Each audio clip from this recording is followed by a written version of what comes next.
Nike, the latest on the CEO's turnaround plan and whether the athletic wear giant is just doing it. Gold hits record highs. We answer your question on where to find it. And the government shutdown, where does the market go from here? For Wednesday, October 1st, it's Brew Markets Daily and I'm Anne Berry.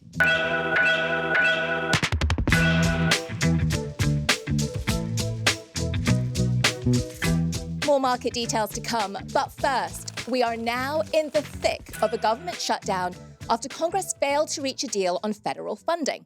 Attempts made by the Republican-controlled Senate to secure a temporary spending bill failed last night as disagreement continued on negotiating an extension of healthcare tax credits for millions of Americans. The market is holding up so far, signaling that traders expect a somewhat shorter shutdown of perhaps just 1, maybe 2 weeks. But there are real repercussions both during and after, and we're just going to touch on a couple of them. Now, with an estimated 750,000 federal employees now furloughed, deemed, quote, non-essential, one consequence is that key economic data will likely not be published with their regular cadence. This includes the Bureau of Labor Statistics monthly employment report, which is due on Friday. And if the shutdown continues, the next Consumer Price Index inflation report due October 15th will likely also be delayed. So look, here's why this matters. These are two key indicators that the Federal Reserve uses to decide whether or not to cut interest rates. And the next decision point is just 3 short weeks away. Which leaves the question, will the Fed make a move with information missing, or will it be forced to wait another month to have all the data at once, right as the market has gotten excited that those rate cuts are finally here? Now, there are alternative measures of economic activity, but none match the reach of the federal government, which surveys tens of thousands of households and businesses every month. Now, let's also talk about essential federal services. Employees in areas like air traffic control and Veterans Affairs Health Services are still at work, but they are doing so unpaid until the government reopens and catches their paychecks back up. Now, this usually means that for sectors like airlines and hospitality, to look at sectors we're familiar with in the market, for example, it is not business as usual for these sectors. Now, when this last unpaid period happened in 2018 and spilled over to the beginning of 2019 with a 34-day shutdown, air traffic control workers increasingly began to call in sick, leading to delays that had a ripple effect across the United States. And we've seen the airline stocks have nudged down somewhat over the past week. Look, this is going to continue to develop live. We're going to keep watching this one and keep coming back to you on where the markets think this is going. Here's what's very interesting. The markets didn't really do much other than nudge upwards to round out September, continue to nudge upwards overall today, but that may change as the situation unfolds and as the shutdown looks like it may become protracted. We're going to keep seeing if that is the case. One area, though, that the federal government is continuing full throttle, collecting tariffs. Coming up, 1 year in, we grade the Nike CEO, and a listener asks us how to buy into gold. But first, a word from our sponsor, Capital Client Group. Now, our producer, John, and I were talking about some other podcasts that we both listen to. That's right. And advice has the power to change your path. Well, on The Power of Advice, a new limited series from Capital Ideas and Capital Group, hear real stories from people who've built businesses, switched careers, and stepped out of their comfort zones. Their success didn't come from a playbook. It came from listening, learning, and leading. Listen now, published by Capital Client Group, Inc. Well, now, the turnaround of Nike, the company that brought sneakers to the masses. Now, this one, as we all know, is an iconic brand, but it has had an uniconic share price performance over the last 5 years. To set the stage, Nike today, a just under $110 billion market cap company. It is still a giant in the retail and branded consumer world, but it has seen a more than 40% drop in its share price over the past 5 years, which reflects its consistent loss of category share when we look at running shoes. Now, Nike brought in a new CEO, Elliott last October to right the ship, and there has been some progress already, with the stock price coming on up 13% in the past 6 months, including a 5% bump today alone, indicating that the market liked what it saw in the company's most recent earnings report, which came out yesterday. So let's get into it. 1 year on the job, it's Elliott Hill's anniversary. John, how do we think he's doing? Well, we're going to get to how we think he's doing. I'm going to tell you how he got there. Hill was with Nike for 32 years, and he retired in 2020. At that time, he was the president of Consumer and Marketplace Division, and he was brought back, like you said, to be president and CEO just last year. And at that time, Nike stock was down almost 50% from its COVID peak.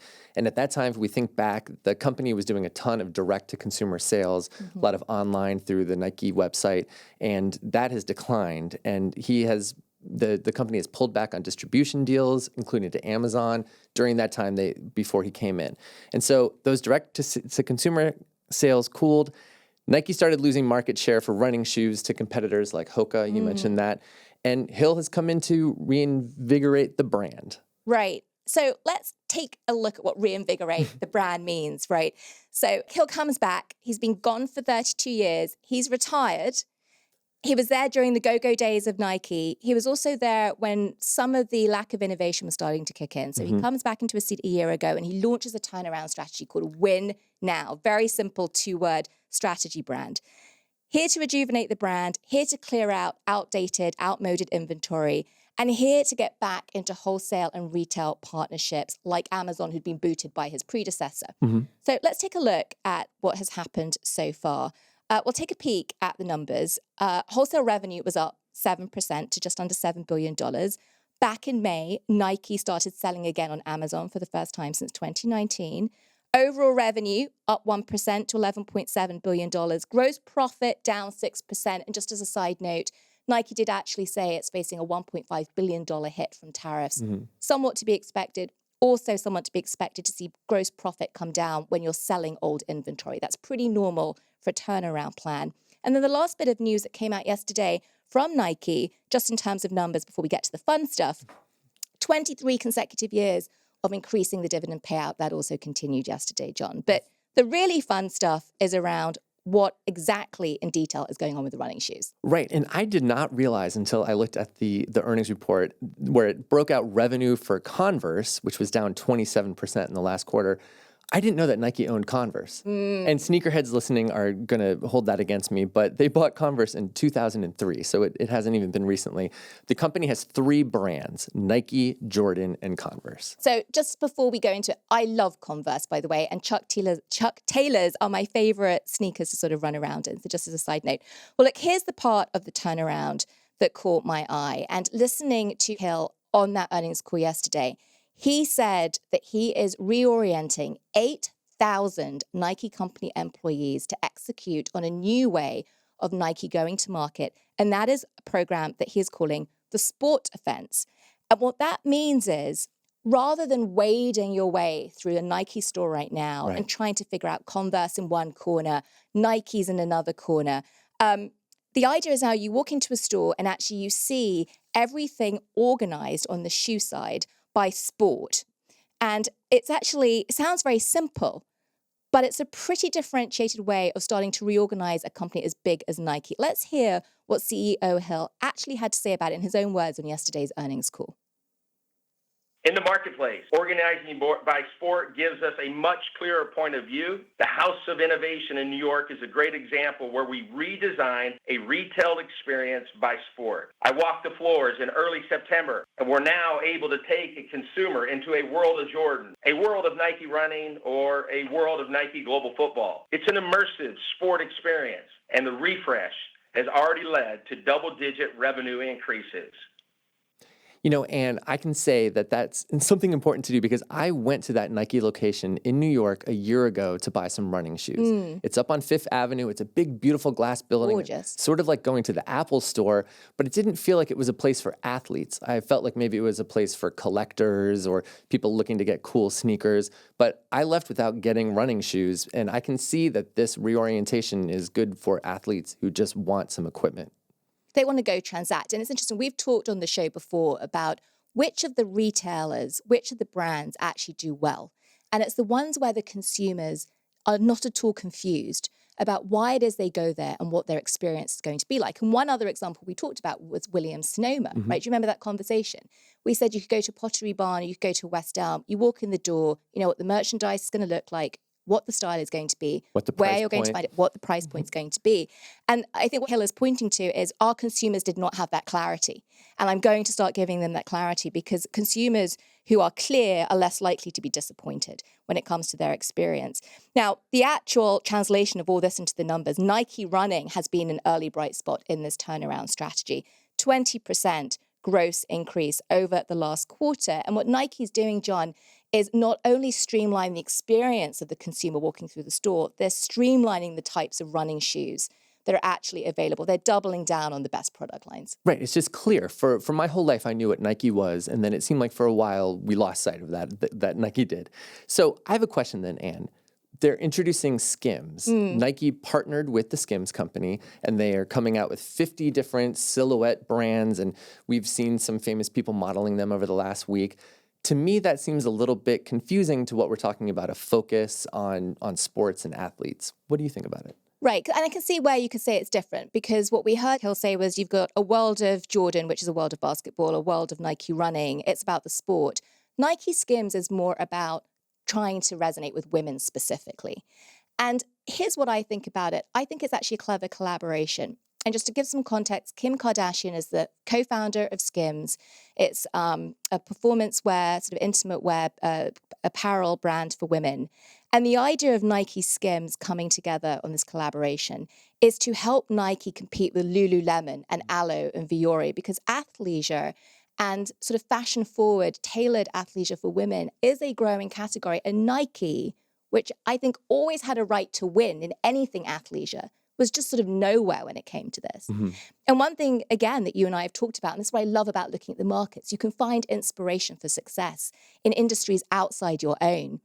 When I look at this, I think of another story you and I have talked about, John, which is Meta partnering with Ray-Ban on smart glasses. And you said something really interesting in that conversation. Meta partnering with a brand that's already trusted for vision wear is a smart way to get people to adopt this new product, right? Smart glasses. I think Nike collaborating with a trusted apparel brand like Skims is a clever way to get people to go and adopt or re-embracing Nike in the world of women's apparel. And we've already seen athletes embracing it with Serena Williams being part of the Skims launch. And so clearly that's working. Now, it's been a year with this new CEO. Yeah. Do you want to give a grade? Well, but I do. But before we do, I want to just say we've talked about lots of good things. It's not perfect. Let's talk about China. Great. So China is down, right, in terms of revenue. And digital, direct-to-consumer, talk to me about your experience in direct-to-consumer with Nike right now. Well, that's the whole point, is that they're trying to do wholesale. So you can buy on Amazon, like you mentioned, which makes it easier.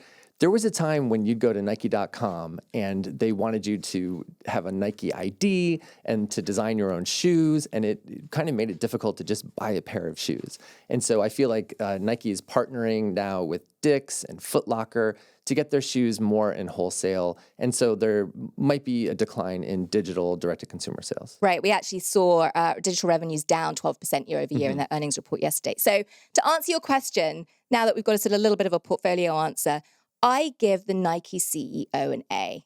And here's the reason. It is actually really good progress, I think, to see a turnaround, which is very difficult to do when you're as big as Nike, which is very difficult to do when you're a public company and everyone's staring at you every quarter to see your progress. He's actually delivering on the numbers. And I like the actual tangibility of the metrics and the performance that we're seeing. And it looks like he's getting his backyard in order. He's getting the US and North American order first. And then I hope that he's going to translate these learnings into getting China and direct-to-consumer on the same trajectory. What do you think about the grade here? Well, from the numbers side, that makes a lot of sense. And from the consumer side, as someone who grew up wearing Nikes, I'm into this new experience as a consumer to be able to go and buy a pair of shoes. So I give him an A.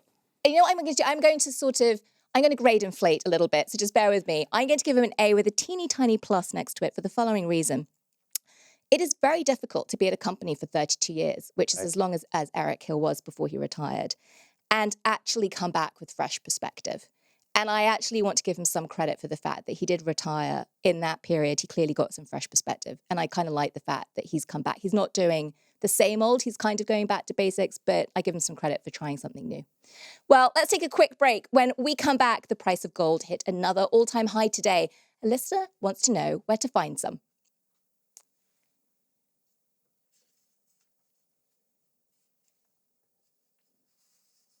John, we have a question from the audience. That's right. Arian in Ohio wrote, I've been listening to your podcast since it came out, and it has helped me a lot in my portfolio, especially since I'm new to investing. I had a quick question. Since gold seems to be the safest option to invest in, how does someone invest in gold? Well, it is definitely a timely question because gold hit another record high today of just under $3,900 an ounce. And I don't know if it's the safest asset out there. It's not how I'd characterize it, but it's certainly a, quote, safe haven asset. And it's seen its price rally this year on the back of global uncertainty, both geopolitical and with tariffs, and with sticky inflation, and now again with the government shutdown actually here in the United States. So, how to invest in gold. And just bear in mind, we're not necessarily advocating for any one of these, but we do want to make sure we answer the question when the audience sends it in. First of all, the most straightforward way is to buy physical gold, coins, bars, or even jewelry. It's tangible, but you'll need secure storage. And insurance premiums can sometimes make it even more expensive to hold it than to pay the market price. Now, gold bars can be bought from certain banks, licensed online retailers, and even from Costco. But getting the precious metal in hand should only be pursued with an abundance of caution, as scams relating to grade and authenticity do happen. Second, you can buy gold ETFs. Their share prices are designed to track the spot price of gold minus the fund's operating expenses. Now, physically backed gold ETFs buy and hold gold bullion in secure vaults. And one of the oldest and largest physically backed gold ETFs is the SPDR Gold Shares ticker GLD ETF. Now, a few weeks ago, we spoke with John Chompalia at Sprott Asset Management about why gold was hitting record highs. Check out that full episode. I'll repost the link after the show. Meanwhile, let's listen to what he had to say about investing in some of these ETFs.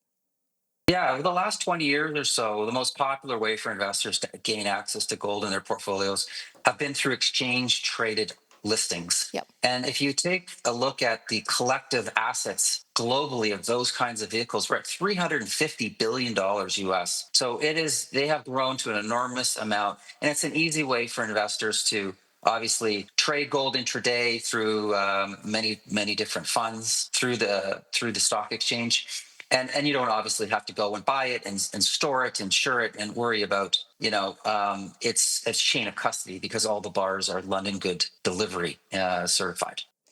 Now, note that the tax treatment of gold ETFs actually varies by country, and in some jurisdictions, gold ETFs are treated as collectibles, which may result in higher capital gains tax rates when investors decide to sell. Now, a final thought on this, there are ways to invest in areas close to or the derivatives of gold without investing in the shiny stuff itself. This includes investing in mining stocks, but the performance of those reflect factors other than the price of gold itself, including the specific risks of company management, labor costs, and energy prices. Then there are futures and options, where investors will look ahead to what might happen in terms of potential moves in the price of gold. These are typically for more experienced traders because there's leverage attached to these which can cut both ways, meaning you can amplify wins, but you can also lose a lot more quickly. So if you're starting out investing, you can consider these many options while keeping in mind that gold isn't necessarily the safest option. And to be honest, Anne, the last time I was struck this strongly by gold was when Michael Phelps was cleaning up at the Olympics. And if you have a question for Anne, send an email or voice memo to brewmarketshow@morningbrew.com. Well, it's 4 p.m. on the East Coast. The markets have closed. There's the bell. It's wrapping on up. Now, we don't have a ticker tape, so we'll throw it over to our human ticker, our producer, John, to take us through how the market wrapped. Right, the market wrapped up. The S&P 500 marched toward another record high, finishing up 0.33%. The Dow was up 0.1%, and the NASDAQ finished up nearly 0.5%. Some market headlines: shares in the online community Reddit were down as much as 10% today on reports that ChatGPT is sourcing less content from the site. And we've discussed this on the show, the tightrope that Reddit has been walking as it aims to license content from the site while also making sure that AI and search don't diminish community engagement. Investors are keeping an eye on the site's daily active users to assess the impact a shift from search to AI may have. And shares in Peloton fell over 7% today after an announcement that the company is raising membership prices and rolling out new commercial equipment for gyms and hotels, as well as AI-enabled software. And it seems investors don't seem that these changes are triggering the turnaround the company is looking for. Lots of turnaround stories right now, John, and just very different outcomes depending on the sector, depending on the management team, most importantly. Well, just a final thought and a very quick update. Intel, we have covered it a lot in recent weeks because there has been just so much going on with that business. With SoftBank investing, the US government investing, Nvidia investing, there's one key thing the market has been looking for. Intel pursued a strategy when it comes to foundries, or actually making the chips themselves.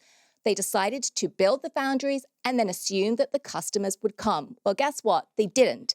However, today, some breaking news. It's a rumor, waiting to hear if it's confirmed, that Intel is in early talks with AMD to manufacture chips in its foundry business. Finally, if it's correct, showing some signs that client volume is going to start popping on up. We're going to keep following that. We're also going to keep following, of course, what's going on with the government shutdown. That's it, folks, for today's Brew Markets Daily.